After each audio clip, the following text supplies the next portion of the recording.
경건한 예배와 안식일에 대하여 세 번째 시간입니다. 마지막 시간입니다. 우리가 지난 2주 동안에 경건한 예배에 대해서 배웠습니다. 우리가 경건한 예배를 먼저 떠올려야 될 것은 어떤 것이냐면 예배는 아무나 드릴 수 있는 것이 아니에요.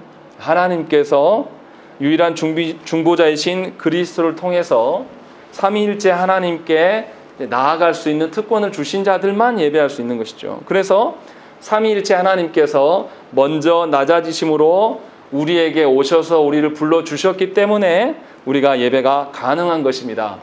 그냥 아무나 자격 없어도 그냥 예배를 드리는 것으로 생각하기 시작하면 사람들이 어떻게 하냐면 사람들 그냥 아무나에게 붙잡고 예배를 드려주세요 하면은 그래 내가 당신의 정성을 봐서 드려줄란다. 이건 예배가 아니에요. 예배는 누구만 드릴 수 있냐면 하나님의 언약 백성만 드릴 수 있는데 그 언약 백성이 되는 것은 하나님이 당신이 몸소 낮아지심으로 우리의 죄악을 감당해 주셨기 때문에 가능한 것이라는 거죠. 그러니까 예배를 나아올 때에 하나님의 낮아지심과 하나님의 은혜 베푸심이 먼저 전제돼 있어서 예배하는 것입니다. 이것을 잊어버리면 안 돼요. 그래서 언약을 맺을 때도 그렇습니까? 하나님께서 창조해 주셨기 때문에 우리가 존재하는 것이고 이 창조한 자들에게 하나님께서 창조의 목적대로 살아가도록 하나님께서 언약을 만들어 놓으셨어요. 언약을 주실 때도 어떻습니까? 우리 같은 것들에게 우리가 이해할 수 있는 방식으로 언약을 주시기 위해서 하나님이 몸소 우리 곁에 와줘 주셨어요. 낮아지심으로 말미암아 언약을 맺어 주셨고 삼위 하나님께서 주도적으로 이 언약을 실현해 가시기 때문에 우리가 언약 백성이 된 거예요. 우리가 하나님의 언약, 하나님과 관계 맺기를 좋아하고 그래서 언약 백성이 된 게 아니라 하나님이 일방적으로 우리를 찾아와 주시고 그 언약을 하나님께서 지켜주셨기 때문에 언약 백성이 된 것이고 언약 백성이 된 사람들이야 이제서 하나님 앞에서 우리가 존재하는구나라는 것을 알게 돼서 그때부터 이제 쌍방간의 관계가 되는 것입니다.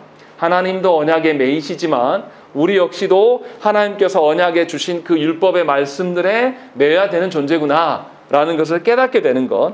그러니까 쌍방간의 관계가 원활하게 이루어지는 것은 철저히 삼위 하나님께서 먼저 우리에게 찾아오셨고 자신을 낮춰주셨기 때문에 실현된 거예요.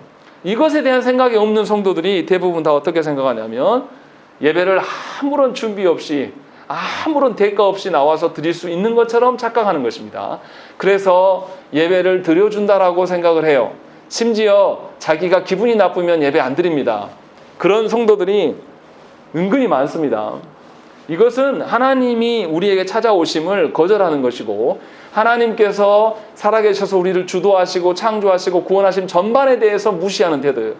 그러니까 예배 가운데 분명히 하나님이 우리를 먼저 찾아와 주셔서 하나님이 낮아져 주심으로 말미암아 언약을 주셨고 그 언약을 지켜내시기 때문에 저와 여러분들이 신자 되었다는 것이고 그것이 있기 때문에 언약 백성이 된 것이죠. 그러니까 경건한 예배를 드려야 되는 사람들은 이 언약 관계를 다시 예배를 통하여서 확인받는 장소예요. 이미 내가 구원받은 것에 대해서 다시 확인받는 것. 그래서 예배 가운데도 어떠냐면 하나님께서 우리에게 와주시는 것을 드러내는 순서가 있고 우리가 하나님께 나아가는 순서가 있어요. 이렇게 쌍방간의 교류가 있는 것이죠. 그래서 하나님께서 우리의 오시는 측면으로는 뭐가 있냐면 말씀을 낭독하는 것. 우리 성경봉독 아주 우습게 여기거든요. 한국교회 성도들은. 성경봉독 같이 하십시다 라고 이야기하면 해도 그만 안 해도 그만. 이것이 하는 건지 마는 건지 그리고 자기의 기호에 따라서 목소리를 내도 되고 안 내도 되고. 근데 그게 아니에요. 하나님께서 말씀으로 우리 가운데 오심에 대한 우리가 그것을 영접하는 거기 때문에 반드시 하나님께서 정해주신 공예배 방식으로 동참해서 함께 하는 거예요. 이것을 모르는 분들이 참 많아요. 그래서 성경 봉독하는 데 있어서 남들이 뭐 하겠지 라는 목소리가 안 좋으니까 그냥 글자만 읽는 것으로 끝나는 것이 아니라 하나님께서 주신 말씀을 받는 자의 태도가 필요한 것이죠. 그렇게 말씀 낭독이 있고 설교가 있습니다. 또 그리고 성찬이 있어요. 근데 성찬은 사실은 쌍방간에 다 있는 것입니다. 우리가 하나님께 나아가는 것도 있고 하나님께서 우리에게 오시는 것도. 여하튼 하나님께서 우리의 오시는 측면으로서 예배의 순서가 있다라는 것이고 또 우리가 하나님께 나아가는 측면으로서의 예배 순서가 있어요. 그게 뭐냐면 기도가 있고 찬송이 있습니다. 그리고 하나님께 경배받아야 될 것들, 또 그리고 헌금하는 그런 시간들이 있는 것입니다. 다 기도와 찬송과 경배와 헌금, 이 모든 것은 뭐였냐면 하나님께서 우리에게 오심에 대한 반응인 거예요. 그러니까 내 마음대로 기도하는 것이 아니라, 내가 형편이 나아서 헌금하는 것이 아니라, 내가 기뻐서 찬양하는 것이 아니라 하나님의 어떠하심을 찬양하는 그런 방식으로 예배해야 된다라는, 그래서 예배 가운데는 목사가 처음 시작할 때 우리의 도움은 하나님의 이름에 있다라고 함께 공동체로 하나님 불러주심에 대한 반응으로서 반응하는 것이고, 목사가 또 그 뒤에 이어서 뭐라고 합니까? 우리 하나님 아버지와 주 그리스도의 은혜와 평강이 있기를 원하노라. 이것은 하나님께서 우리에게 오셔서 말씀해 주심을 목사가 대언하는 거예요. 그런 방식으로 쌍방간에 하나님이 우리를 불러주시고 우리가 거기에 응답하는 방식으로 계속 주거니 받거니 계속 이어지는 것이 예배의 형태라는 것입니다. 그것을 아셔야 돼요. 그래서 설교는 하나님의 어떠하심을 전하는 거예요. 우리의 구원과 우리의 인도하심의 그 총아가 무엇인지, 그리스도를 통해서 우리에게 전달되어지는 것인데, 그래서 그리스도의 인격과 그리스도께서 하신 일들, 이 두 가지를 설교 가운데 담아내야 되는 것입니다. 우리의 어떠함을 내는 게 아니에요. 자꾸만 한국교회에서 심각한 위험은 뭐냐면, 설교가 여러분들에게 필요한 어떤 것이라고 여기는 분들이 많아요. 뭐 예를 들어 설교 제목 자체가 그래요. 아름다운 가정 세우는 방법.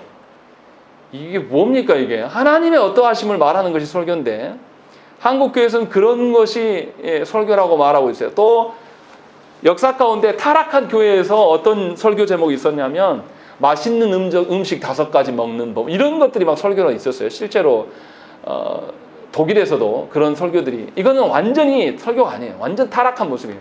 그러니까 설교를 뭐 성공하는 방법, 또 뭐 설교를 돈 많이 이렇게 왕의 재정 같은 게 그런 거죠. 아주 악한 겁니다.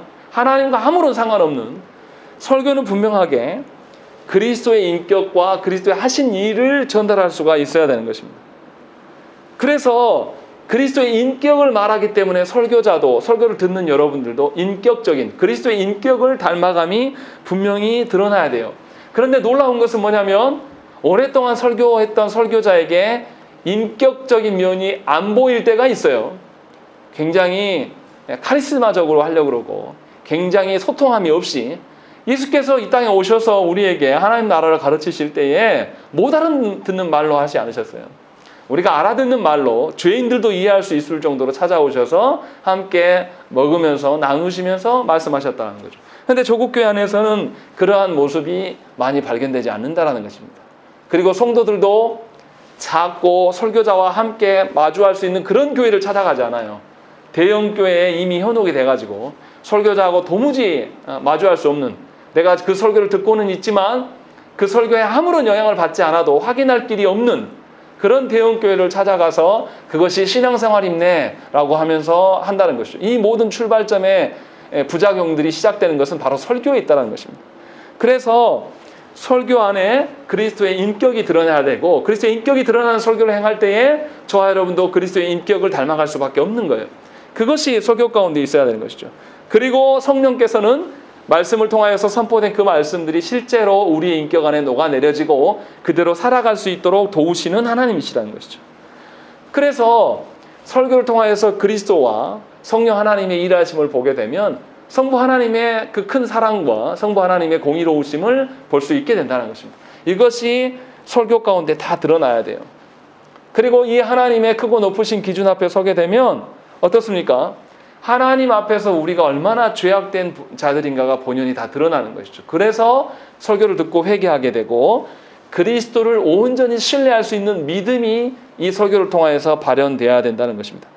이것이 하나님께서 우리에게 주신 설교고 말씀의 복됨이에요. 그것이 여러분들에게 예배 가운데 있어져야 되는 것이죠. 그래서 교회는 참된 회개와 믿음이 말씀이 없이 되어진다고 보지 않았습니다. 반드시 말씀을 듣고 난 이후의 반응으로서의 회개와 믿음이 생긴다고 이야기를 했어요. 그런데 조국교회 안에서는 설교 들어도 아무 기억도 못하고 설교 아무 상관없이 마음대로 우리는 회개해버립니다. 또 그리고 믿는 것도 내가 믿는 거라고 착각하는 거예요. 그런데 그것이 아니라는 것입니다. 그래서 교회됨의 근거를 이야기할 때 모든 교회에 갖춰야 될 기본적인 소양 중에 하나가 뭐냐면 사도성입니다.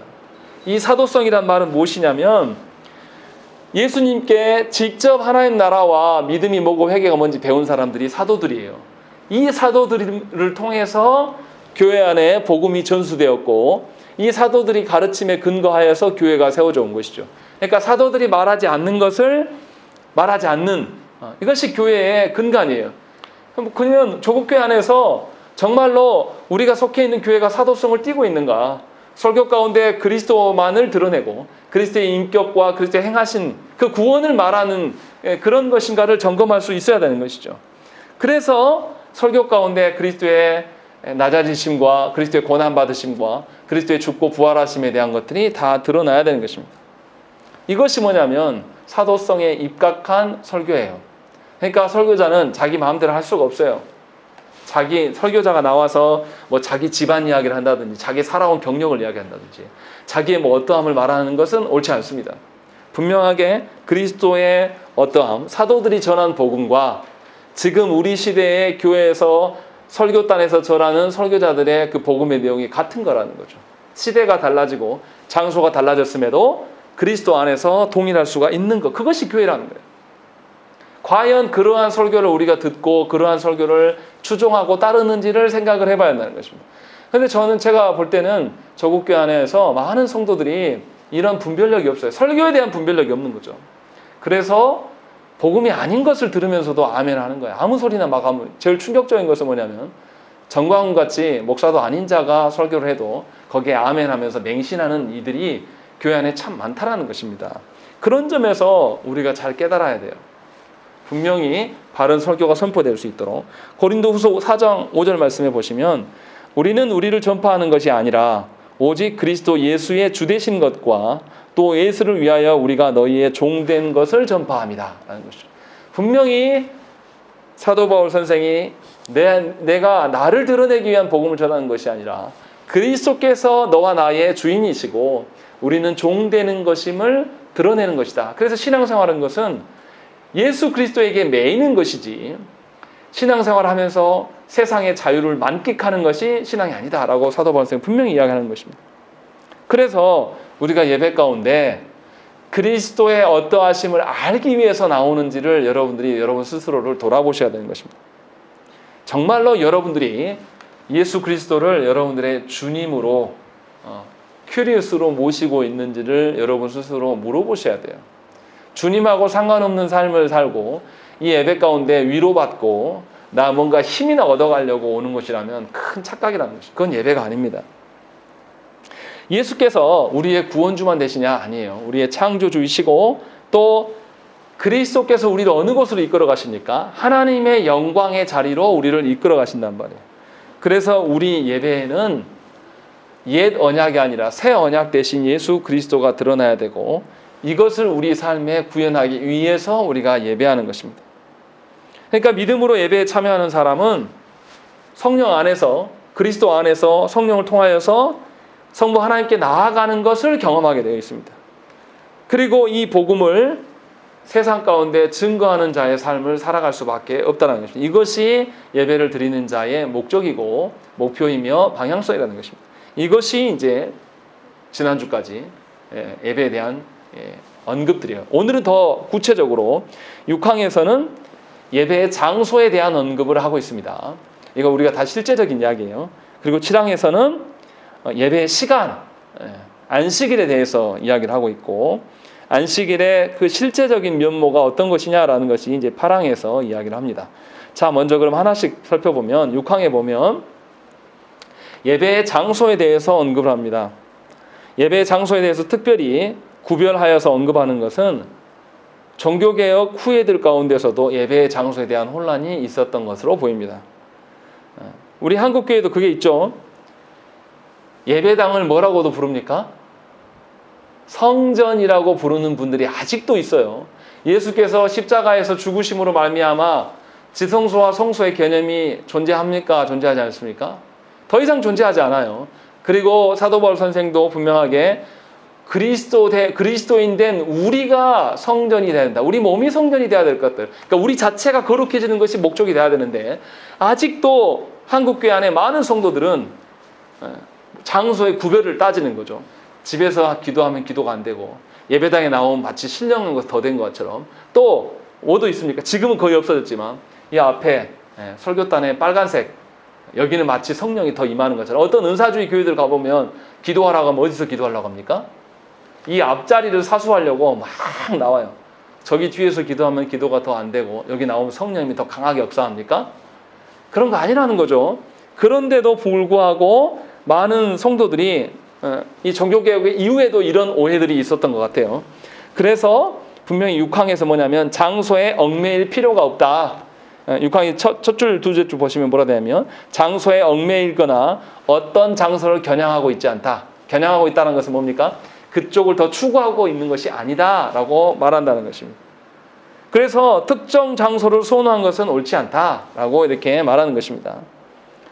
그래서 분명하게 성령과 진리로 예배하기 때문에 물리적인 장소가 중요한 것은 아니에요. 그런데 이제 6항의 처음 시작이 뭐라고 되어 있습니까?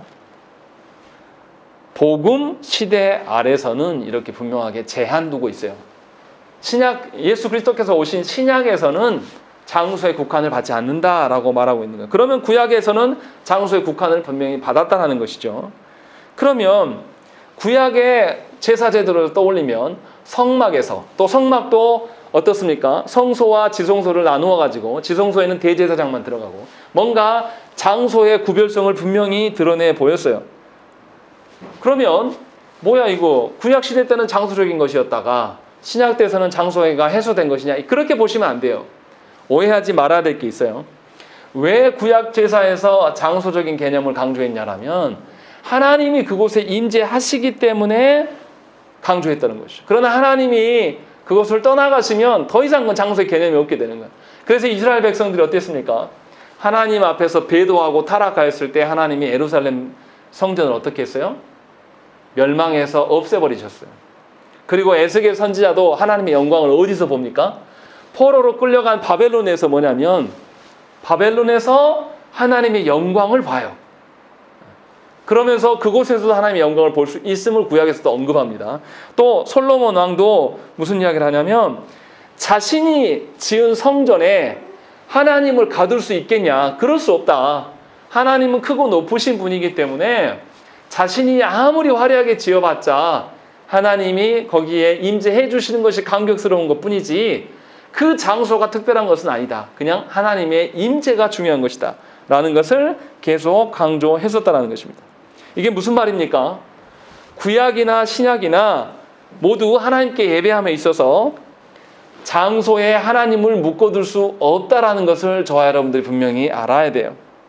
성막의 지성소에 하나님의 영광이 가득한 구름, 그 셰키나가 가득할 수 있었던 것은 하나님의 임재를 드러내기 위한 방편인 것이지 그곳이 거룩하기 때문에 있는 것이 아니에요. 하나님이 임재하시니까 그곳이 거룩해진 것이지 원래부터 거룩한 그런 곳이 아니란 말이에요.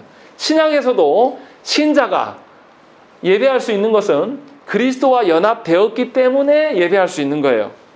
우리가 아무나 예배하는 것이 아니라 그리스도와 연합된 자들만이 예배할 수 있다라고 계속 강조하는 이유는 결국은 뭐냐면 하나님의 임재하심이 중요한 것이지 하나님과 함께함이 중요한 것이지 어떤 장소가 중요한 것이 아니라는 것이죠. 그래서 저와 여러분들이 분명히 하나님 앞에서 예배한다는 생각을 가지셔야 돼요. 그것이 너무 중요한 겁니다. 그거 없이 보여지는 예배당 그리고 사람들 앞에서 하는 것들 이런 것을 중요시 여기면 이상해지는 겁니다. 예를 들어서 이런 거예요. 그런 분들 있잖아요. 자기 이야기일 수도 있어요. 가정에서 우리 식구끼리 드릴 때는 기도 잘합니다. 그런데 여기 나와서 회중 앞에서 이제 대표 기도를 하십시오. 그러면 전부 부담스러워합니다. 이것도 사실은 엄밀하게 말하면 그렇게 옳지는 않은 거예요.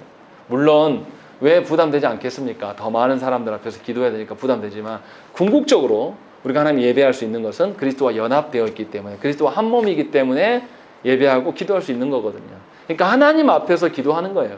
그곳이 가정에서 예배나 나 혼자 기도할 때나 또 공동체적으로 함께 예배함이나 다 한결같이 하나님의 임재가 있기 때문에 예배할 수 있음을 기억하셔야 된다는 것이죠. 그래서 교회가 두세 사람이라도 모이게 되면, 주님으로 모이게 될 때에 우리는 주께서 명령하신 복음을 전파하고 친히 분부한 모든 것을 가르쳐 지키게 하고 예수께서 우리와 함께하고 계심을 잊지 말아야 된다는 것입니다. 그리고 주님이 교회됨의 모든 것을 친히 이루어 가심을 믿어야 한다는 것이죠. 이것이 중요한 거예요. 그래서 우리가 어떻습니까? 어느 곳에 있든지 간에 그것이 가정이든지 아니면 홀로 기도하든지 아니면 기도의 모양이라든지 아니면 공적인 예배가 된다 할지라도 중요한 것은 내가 주의 이름으로 그리스도와 연합되어서 하나님의 임재를 소망하면서 예배하는가, 이것이 훨씬 중요하다. 장소가 중요하지 않다는 거죠. 그래서 거기 생각에서 벗어날 수 있어야 돼요. 너무 장소에 매이니까 한국교회에서 뭐만 합니까? 성도만 많아지면 뭐부터 하려고 그래요? 건축만 하려고 하는 겁니다. 그리고 건축하는 교회들의 특징이 예배당이라고 말하지 않아요. 전부 성전이라고 말합니다. 근데 이것은 성경을 몰라도 너무 모르는 것이고 예수께서 이 땅에 오심의 의미를 거절하는 것이 분명히 알아야 된다는 것이죠. 그래서 성도가 하나님께 예배할 수 있는 것은 삼위 하나님의 임재 가운데서 예배할 수 있다. 그리고 예수 그리스도 안에서 내가 죽고 사는 것이 훨씬 더 중요하다는 것입니다. 그래서 분명하게 구약이나 신약이나 하나님 앞에서 예배함이 중요한 것이지 특정 장소가 중요하지 않다라고 분명하게 말하고 있다는 것이죠. 그리고 이어서 우리가 예배의 시간에 대한 7항에서 이제 예배의 시간에 대한 언급을 하고 있습니다. 예배의 시간, 특정한 날 안식일에 대한 언급을 합니다. 안식일은 하나님께서 제정하신 것이기 때문에 거룩해야 되고 영원토록 지켜야 될 그런 시간입니다. 그런데 안식일이 새 언약의 경륜으로 말미암아서 예수 그리스도께서 오셔서 부활하신 날로 안식일이 이제 바뀐 겁니다. 예전에는 일주일 가운데 제일 마지막 날이었는데 주님이 부활하심으로 말미암아 매주 첫날로 바뀌었어요. 이것을 이제 언급을 하고 있습니다. 그래서 하나님께서 처음 창조하셨을 때 안식을 주셨고 하나님이 우리가 타락했음에도 불구하고 안식을 다시 회복할 수 있도록 그리스도 안에서 안식일을 재정비하셨다는 것입니다. 그래서 타락한 인류는 하나님 앞에서 이 안식일을 통해서 사람답게 살아갈 수 있게 된 것이에요. 안식일을 통하여서 하나님 앞에서 안식이 무엇이고 하나님 안에서 살아가는 것이 무엇인지를 깨닫게 한 것이죠. 그러니까 안식일은 우리가 하나님 앞에서 온전하게 기도하며 살아갈 수 있는 모든 근거예요. 그러니까 우리가 창세기에서 배웠잖아요. 창세기에서 6일 창조를 하셨지만 6일 창조에 되어지는 일보다 더 중요한 게 뭐냐면 마지막 7번째 안식함이에요. 하나님이 안식이 필요해서 안식한 게 아니에요. 하나님 안식이 필요 없으신 분입니다. 그런데도 안식하셨던 것은 뭐냐면 6일 동안 창조하셨던 모든 것이 하나님이 힘을 주셔서 기동하게 하는 것 때문에 안식일을 강조하셨다는 것이죠. 그러니까 우리가 6일 창조라고 말하지만 가장 중요한 날은 안식일이에요. 이 안식일에 삼위 하나님이 말씀하신 안식을 알아야지만 6일 동안 합당한 기도함이 있을 수 있다는 것입니다. 그런데 하나님은 타락한 우리들에게 여전히 안식일을 변경해 주심으로 말미암아서 안식의 참된 의미를 우리에게 부어주기를 원하신다는 것이죠. 그래서 우리가 하나님의 긍휼을 주일날 더 볼 수가 있는 거예요. 타락한 상태로 안식일로 두는 게 아니라 타락한 우리들에게 기회 주시기 위해서 주일을 제정하시고 주일로 인하여서 주일 주셨다는 그 자체에서 하나님의 긍휼이 많으심, 또 하나님이 우리의 타락에도 불구하고 예수 그리스도에게 타락의 모든 것들을 감당시키시고 거룩을 지키시는 하나님, 그리고 또 하나님께서 여전히 창조 때 주셨던 그 기준이 주일에도 분명히 계속 존속해 하심으로 말미암아 하나님의 엄격하심, 또 하나님의 사랑의 많으심, 이 모든 것들이 주일 가운데 드러나는 것이죠. 그러니까 주일이라는 개념은 어떤 거냐면 인간이 인간다울 수 있게 하기 위하여서 하나님께서 하나님의 어떠하심을 우리에게 부어주시는 날이 주일이에요. 우리가 시간이 남아서 우리가 할만해서 이 자리에 나온 것이 아니라 하나님을 근거로 말미암아 창조 목적을 회복하고 다시금 하나님 안식 안에서 하나님의 목적대로 기동할 수 있는 그 갱신되어지는 것이 바로 주일날이라는 것입니다. 그래서 하나님께서 그렇게 하나님 살아가도록 하나님께서 타락하기 전에 선악과라는 언약을 주셨지만 타락한 이후에도 하나님 계속 언약을 주셔요. 그래서 10계명을 주시죠. 10계명에 4계명이 뭐가 나옵니까? 이 안식일을 기억하여 지키라라고 분명하게 말합니다. 이것은 그냥 시간만을 말하는 것이 아니죠. 하늘에서도 통용되는 하나님께서 베푸시는 안식을 이 안식일을 통하여서 갱신하도록 하나님께서 명령하신 거예요. 그런데 10계명의 강조점이 약간 달라요. 여러분들 자세히 읽었는지 모르겠지만 우리가 매주 한 주는 출애굽기, 한 주는 신명기 이렇게 계속 번갈아 가면서 교독하는데요. 어떤 차이점이 있는지 자세히 보았는지 모르겠어요. 그런데 출애굽기와 신명기가 강조점이 다릅니다. 4계명에 대해서. 출애굽기 20장 11절에 보시면 잘 들어보십시오. 이는 엿새 동안에 나 여호와가 하늘과 땅과 바다와 그 가운데 모든 것을 만들고 일곱째 날에 쉬었음이라. 그러므로 나 여호와가 안식일을 복되게 하여 그날을 거룩하게 하였느니라. 이게 출애굽기의 말씀이에요. 출애굽기에서는 무엇을 강조합니까? 엿새 동안 하나님이 창조하심, 선하게 창조하셨음을 7일의 안식을 통하여서 알게 하신다. 이것을 강조합니다. 그런데 신명기에서는 전혀 다른 이야기예요. 잘 들어보세요. 신명기 5장 15절 말씀. 너는 기억하라. 네가 애굽 땅에서 종이 되었더니 네 하나님 여호와가 강한 손과 편팔로 거기서 너를 인도하여 내었나니 그러므로 네 하나님 여호와가 네게 명령하여 안식일을 지키라 하느니라 라고 되어 있습니다. 신명기에서는 뭘 강조합니까? 이스라엘의 출애굽, 이스라엘의 구원을 강조하는 거예요. 그러니까 신명기에서는 구원을 강조하고 출애굽기에서는 하나님의 창조를 강조하면서 안식일을 이야기를 한다는 것이죠. 정리하면 안식일에서는 두 가지가 다 나와요. 하나님의 창조와 하나님의 구속, 구원이 모두 다 포함되어 있는 영역인 것이죠. 그래서 하나님께서 창조하신 대로 하나님이 구원하신 목적대로 이 땅에서 우리가 살아가는 것, 하나님의 창조와 구원의 목적을 이 땅에서 실현해 가고 살아가는 것이 우리의 구원받은 목적이다라는 것을 안식일을 통해서 우리에게 알게 해주신다는 것이죠. 그래서 우리가 어떻습니까? 아직 하나님 나라 백성이 하나님 나라 가 있지 않습니다. 그런데도 불구하고 이 땅에 육신을 입은 죄성 있는 우리들에게 하나님께서 말씀을 주시고 안식일날, 주일날 안식을 경험케 하심으로 말미암아서 우리가 뭘 소망할 수 있게 하는 것이죠? 하나님 나라를 소망할 수 있도록 길을 여신 거예요. 예수께서 하신 것이 그 부분입니다. 사람으로 이 땅에 오셔서 하나님의 공의를 이루시기 위해서 하나님의 진노를 다 감당하시고 그냥 끝나버린 게 아니라 다 감당하신 하나님 예수께서 부활하셔서 사람의 머리로서, 교회의 머리로서 성부께 나아가셨어요. 이것을 이미 우리가 아직 완전한 부활체가 아닌데도 실현해 보이셔서 교회가 가야 할 길을 보여주셨다는 것입니다.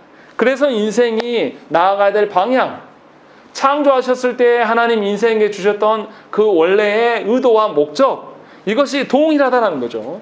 하나님의 인도하심과 하나님이 이끄시는 그 방향 속으로 우리가 함께 걸어갈 수 있는 것을 확인받는 것이 바로 이 주의 날이에요. 내 처지가 지금 상황이 이렇고 어쩌고 저쩌고 이거 필요 없어요. 그렇더라도 하나님은 원래부터 우리를 하나님 나라에 이르도록 하시기 위해서 창조하셨고 하나님 나라의 질서대로 살아갈 수 있는 그런 특권을 주시기 위해서 주일날 그것을 확인해라. 이것이 안식이다 라고 말하면서 우리에게 보여주신 것이죠. 그러니까 안식이라는 것은 내가 지금 살아가고 있는 이 상황에 매이지 않는 거예요. 여기서 자유할 수 있게 되는 근원이 되는 것입니다. 내가 돈이 없어서, 내가 직장의 어떤 문제로 인하여서, 내가 또한 집안의 화목하지 못함으로 인하여서, 또 하면 우리 자녀들의 어떠함으로 인하여서 근심하고 좌절할 것이 아니라 하나님이 원래부터 창조하셨을 때부터 하나님의 긍휼과 사랑과 정의로우심으로 말미암아서 우리를 하나님 나라로 거룩하게 인도하실 것이라는 그 토대를 확인하는 것이 안식이라는 것입니다. 이것을 확인받은 사람은 지금 당장 나에게 건강이 좀 부족하고 지금 당장 나에게 재정이 좀 없어도 지금 당장 우리 자녀들에게 조금 어려운 일이 있어도 요동하지 않아요. 왜냐하면 우리 모두를 하나님께서 어디로 이끌어 가시기 때문에 하나님 나라의 그 풍성한 것으로 우리를 이끌어가고 계심을 확인받았기 때문에 두려워하지 않아요. 마치 모세가 바로왕에게 나아가서 순종하지 않는 바로왕을 보면서도 모세가 뭘 선언합니까? 계속해서 하나님의 하나님 되심을 선언해요. 두려워하지 않습니다. 모세가 가축들을 놓고 가라니까 한 마리도 놔두지 않고 우리는 다 가져갈 거다 라고 말하면서 하나님의 뜻대로 말하는 거예요. 우리 같았으면 아마 힘들어했을 거예요. 제가 목회하면서 힘든 게 뭐냐면 성도들에게 말씀을 전해도 안 바뀌어요. 수십 차례 말씀을 가르치고 해도 안 바뀌고 끝까지 자기 고집 피우거든요.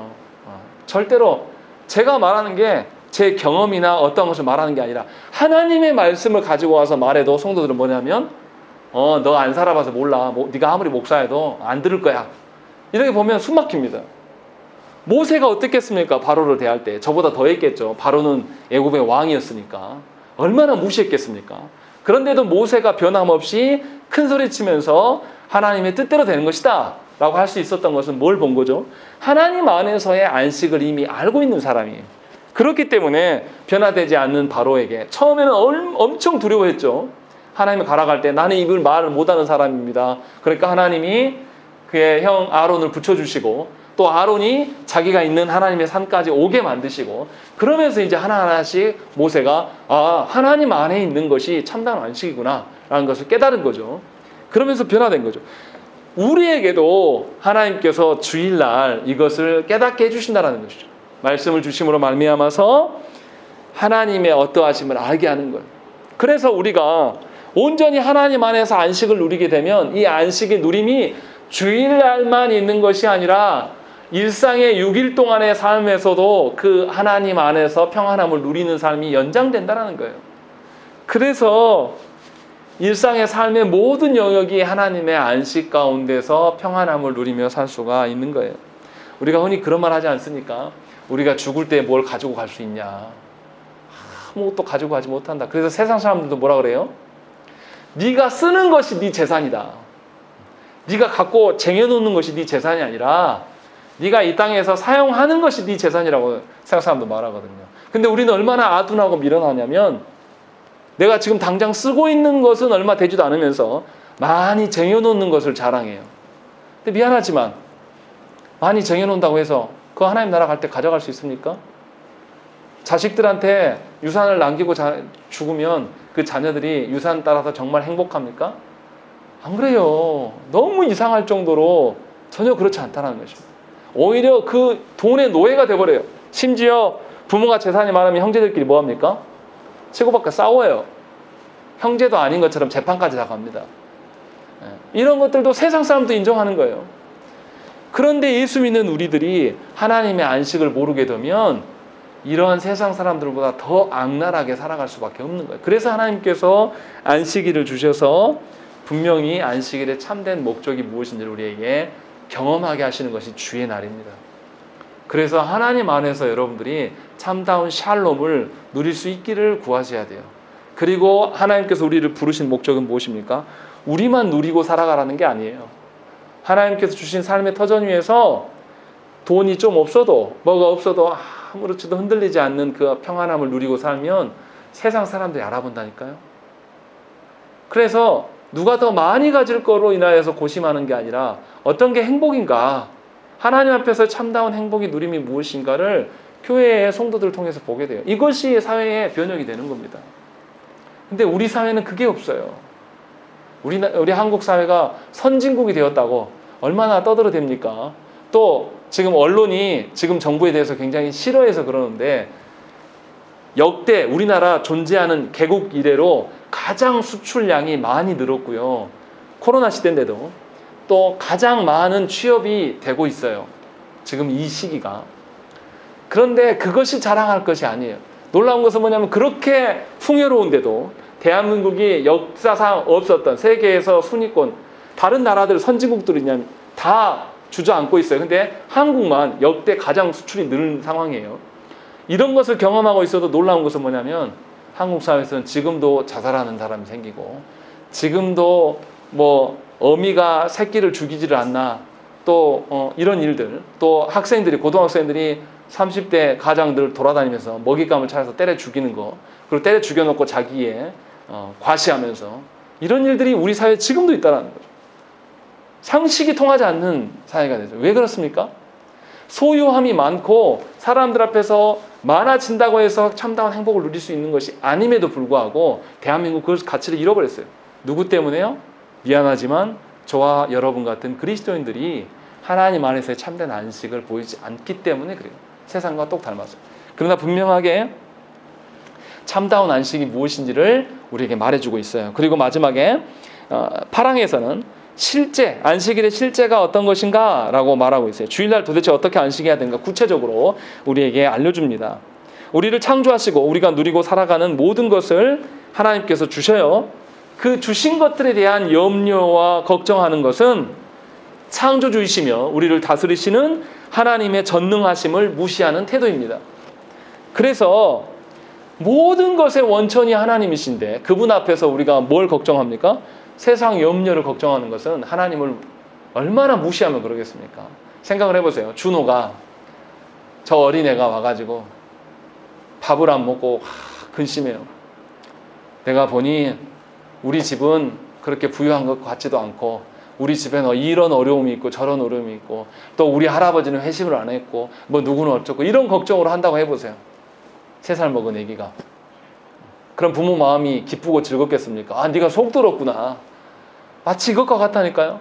그 크고 전능하신 하나님 앞에서 하나님만 의존하며 살아가면 되는 우리들이 우리가 아주 머리 좀 컸다고 하나님 앞에 나아가서 하나님 내가 인생 살아보니까요. 뭣도 필요하고 하는데 하나님 도대체 뭐 하십니까? 좀 채우시라니까요. 그래야지 내가 나가서 세상 사람한테 말할 거 아닙니까? 이런 식으로 나온다고 해보세요. 하나님이 우리 보고 뭐라고 하시겠습니까? 너나 믿어라 이놈아. 너부터 믿고 이야기해. 아마 그러실 거란 말이에요. 그런데 안타깝게도 저국교 안에 있는 수많은 성도들의 기도가 다 이런 거예요. 늘 말씀드리지만 하나님이 우리를 어떻게 인도하시고 인도하심을 깨닫게 해주십시오. 하나님이 인도하신 대로 제가 순종하고 싶은데 제가 능력이 부족합니다. 믿지를 못해요. 믿게 해주십시오. 이런 기도하는 사람들은 거의 찾아보기가 힘들어요. 대부분 다 뭐냐면 세상 염려와 걱정과 근심으로 다 그런 기도만 하고 있는 거예요. 누구를 무시하는 겁니까? 하나님을 무시하는 것이고 두 번째는 하나님을 믿지 않는 거예요. 그래서 그 이야기를 하는 거죠. 세상 염려가 우리의 마음을 지배하지 않도록 주일 전에 마음을 합당하게 준비하라고 권면합니다. 거기 그 써져 있죠. 8항에 보시면 안식일은 주님께 거룩하게 지켜져야 한다. 그날의 사람들은 그들의 마음을 합당하게 준비하고 그들의 일상적인 일을 미리 정돈해라 라고 되어 있습니다. 분명히 주일에는 하나님께서 주신 것만으로 안식을 누릴 수 있도록 다른 곳에 마음이 가지 않게 하기 위하여서 모든 것을 준비하라는 거예요. 복잡한 일이 있으면 어느 정도 정리해놓고 그리고 주일에 오라 이 말이에요. 그거를 6일 동안에 정리를 하라는 거죠. 그래서 세상 염려가 우리의 마음을 지배하지 못하도록 준비하는 것이 예배 전에 있어야 되는 일이에요. 여러분들이 그것을 예배 준비라고 말씀하셔야 한다는 것입니다. 그래서 우리의 신앙 선배들은 어떻게 했습니까? 주일에 결혼식이나 장례식 가지 않았습니다. 갈 일 있으면 그 전날 갔어요. 결혼식과 장례식이 인생의 대소사에서 얼마나 큰 일입니까? 그런데도 안 갔어요. 어떤 경우가 있냐면 우리가 보통 3일장을 치르잖아요. 그런데 토요일 날 돌아가시게 되면 아니면 금요일 날 돌아가시게 되면 주일 날 상이 나가야 돼요. 근데 출상하지 않았습니다. 하루 더 있다가 월요일 날 나갔어요. 이런 방식, 주일을 지켜내기 위하여서 하나님 주신 안식을 우리 안에 보존하기 위하여서 우리가 얼마나 정리해 갔는지를 생각을 해봐야 한다는 것이죠. 그런데 우리 시대에는 이런 게 없어요. 주일날 시간 남으니까 뭐 가야지. 토요일날 갈 수 있는데도 아니 예배 끝나고 갔다 와야지. 이런 식이 우리 안에 이미 팽배해 있는 것입니다. 그래서 이것에 대해서 어느 누구도 개의치 않아요. 주일의 개념과 안식일의 개념이 우리 가운데 많이 이제 없어져 버린 것이죠. 또 다른 예를 들어서 이야기하면 우리는 완전히 자본주의에 물들어 있는 존재들입니다. 주일에도 영업하는 가게들이 많아요. 아니, 그 영업하는 가게들이 뭐라고 말합니까? 언제 가장 수익이 많다고 그러죠? 주일에 많다고 그래요. 근데 생각을 해보세요. 우리 예수 믿는 사람들이 우리나라 인구의 20% 된다고 그래요. 근데 20% 되는 사람들이 주일날 장을 안 봐요. 토요일날 다 봐버려요. 그러면 각 가게들이 언제 매출이 오르겠습니까? 토요일에 매출이 가장 오를 수밖에 없는 거예요. 예수 믿는 사람들이 최소한 그것만 지켜도 그런데 예수 믿는 사람도 이거 안 지키거든요. 그러니까 가게 영업하는 분들이 다 뭐냐면, 사업하는 분들이, 자영업하시는 분들이 주일이 매상이 제일 높다 그래요. 그리고 너무나 아프지만 교회 주변에 있는 상가들이 더 매출이 높다고 이야기를 합니다. 누가 엉망으로 사는 것이죠? 주일 개념이 우리 없어요. 완전히 썩어 빠져가지고 자본주의에 물들어가지고 주중에 시간이 안 나니 주일에 소비하고 써야 된다, 이런 생각들이 우리 가운데 저변에 깔려 있습니다. 그래서 아무렇지도 않아요. 그런데 30-40년 전에 우리의 신앙 선배들은 그렇지 않았어요. 주일에 돈 쓰는 문제 앞에서도 고심했어요. 심지어 교회 가는데 버스 타고 가는 문제도 내가 이거를 버스 안 타고 갈 수 있는 다른 방편은 없을까? 이런 것까지도 고민했습니다. 우리가 볼 때는 웃겨요. 그런데 우리의 선배들은 그렇게 살았습니다. 그러니까 저 어렸을 때는 주일날 가게 가는 건 말도 안 되는 이야기예요. 제가 이런 이야기하면 아마 고리타분하다고 이야기를 할 것입니다. 그런데 놀라운 것은 뭐냐면, 몇백 년 전에 우리의 신앙 선배들이 이것을 신앙 고백서에 넣어놨다는 거죠. 이미 그것을 언급을 하고 있어요. 그때부터. 최근 20-30년 안에 한국교회가 타락할 대로 타락해버린 거예요. 주일의 개념도 없고 안식 개념도 없이 우리 마음대로 우리가 진짜 최소한 토요일 날 우리가 매출을 올려주면 자영업자들도 알아요. 예수 믿는 사람들은 그러더라. 주일날은 절대 가게 안 가더라. 토요일 날 다 처리하더만. 이렇게 하게 되면 자영업자들도 토요일 날에 자기 영업에 포인트를 둘 거예요.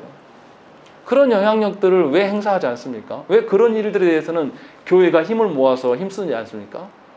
무슨 동성애 한다든지 뭐 WCC 뭐 한다 그러면 길을 쓰고 막 버스 대절하고 그런 일은 잘해요. 그런데 하나님께서 명령하시는 안식일에 대해서는 어느 누구도 운동하지 않습니다. 그 운동을 해도 다 웃어요. 야, 지금 시대가 어느 시대인데 주일날 돈 쓰는 거 갖고 저러냐. 아주 우리가 타락해버린 것이죠. 이것을 지금 언급을 하고 있습니다. 생각을 해보세요. 우리가 정말로 주일의 안식을 맛보고 아는 사람이라면 아마 이럴 거예요. 저 초등학교 때 소풍 간다 그러면 며칠 전부터 막 잠 못 잤어요. 소풍이 기대돼가지고.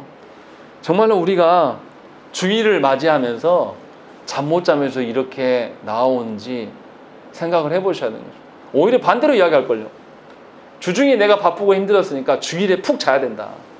그래서 주일 아침에 일찍 못 나와요. 제가 주일학교 담당할 때 부교육자 생활하면서 9시 예배니까 최소한 교사 선생님들 모여서 미리 나와서 우리 기도회라도 합시다 해서 8시 20분까지 오시라고 하니까 안 와요. 그때 제가 전도사였는데, 전사님이야 주일에 중점적으로 하지만 우리는 잠 못 잔다니까요. 그러니까 주일 아침이라도 푹 자고 와야 돼. 제발 놔두세요. 이것이 교회 안에 직분자들의 발언이에요. 아주 심각한 거죠. 회사 나가는 일들보다 하나님의 안식에 대한 일들이 훨씬 더 현저하게 무시당하고 있는 거예요. 어느 누구도 기대하지 않아요. 그래서 잠이 더 중요한 거죠. 자기의 육적인 안식이 더 중요한 거죠. 이것이 타락해버린 우리 시대의 안식일의 개념입니다. 그러나 분명하게 우리의 신앙 선배들은 뭐라고 이야기합니까? 미리 할 일을 정돈해서 마음을 딴 곳에 분산되지 않도록 준비하라는 것이죠. 그리고 세상적인 직업에 대한 말과 생각까지도 하지 말라라는 거예요. 주일날. 또 오락으로부터 거룩하게 안식하라고 권면하고 있는 것입니다. 그래서 저 어렸을 때는 주일날 TV도 못 보겠어요. 어른들이. 정말 안 봤습니다. 심지어 뭐도 있었냐면 시험 공부도 기다렸다가 12시 땡 치면, 밤 12시 땡 치면 그때 공부한 사람도 있었어요. 율법적으로 그렇게 하자는 뜻이 아니에요. 우리 안에 없어진 안식일의 개념을 생각하라는 것이죠. 정말로 우리가 주일에 안식하는 일이 목적이라면 예배에 집중하는 것이 자연스러운 일이 되는 것입니다. 예배를 사모하고 예배를 미리 준비하는데 어떻게 지각할 수 있습니까? 예배를 미리 준비하는데 어떻게 늦게 올 수가 있어요? 미리 오는 거죠. 미리 올 수밖에 없는 거죠. 예배를 준비하고 사모한다라면. 그래서 주일에 예배 인도하는 목사도 주일에 안식해야 되는 거예요. 그런데 저부터도 돌아보면 예배 준비하느라고 막 분주해요. 설교만 준비하는 것이 아니라 예배 청소 상태도 봐야 되고, 또 와서 지금 여기 영상도 트니까 영상은 잘 돌아가는지, 또 여기 녹음도 하잖아요. 이 녹음은 저 혼자 엄청 바빠요. 반주자가 없으니까 또 여기 반주기 눌러야 되죠. 여러분들 가만히 예배하지만 정신이 없어요. 여기 안에 있으면. 그렇게 예배해서는 안 된다는 거예요. 목사도 미리미리 준비해서 충분히 안식하면서 다른 생각하지 않고 하나님 주신 안식을 누릴 수 있는 그런 주의 날이 되도록 행해야 된다라는 것을 우리에게 말씀하고 있는 것이죠. 왜냐하면 하나님이 우리의 전부이시거든요. 하나님이 우리를 떠나가시면 우리가 별짓을 다 해도 우리가 우리의 안식을 찾을 길이 없어요. 그래서 분명하게 하나님 안에서 머물며 참다운 안식을 저와 여러분들이 누리고 소망하실 수 있어야 돼요. 이 일을 가지고 기도하셔야 됩니다. 그래서 여러분 가정 안에 예배가 살아나야 돼요. 예배를 존중하는 그런 모습들이 성도들 안에 다 드러날 때에 정말로 교회됨이 드디어 시작할 수가 있는 것입니다. 그런 점에서 우리 교회도 많이 부실한 교회예요. 저와 여러분들 분명히 공적 예배만이 아니라 일상의 작은 삶에서의 그 예배까지도 하나님이 기뻐 받으실 만한, 또 그래서 하나님께 주시는 안식을 우리가 누릴 만한 그런 예배 되도록 소망하셔야 되는 것입니다. 그러할 때에 하나님이 우리를 예배 공동체로, 언약 공동체로 받아주시고 우리의 앞날 가운데 선하게 일하심을 우리가 볼 수 있게 되는 것입니다. 우리 함께 기도하시겠습니다.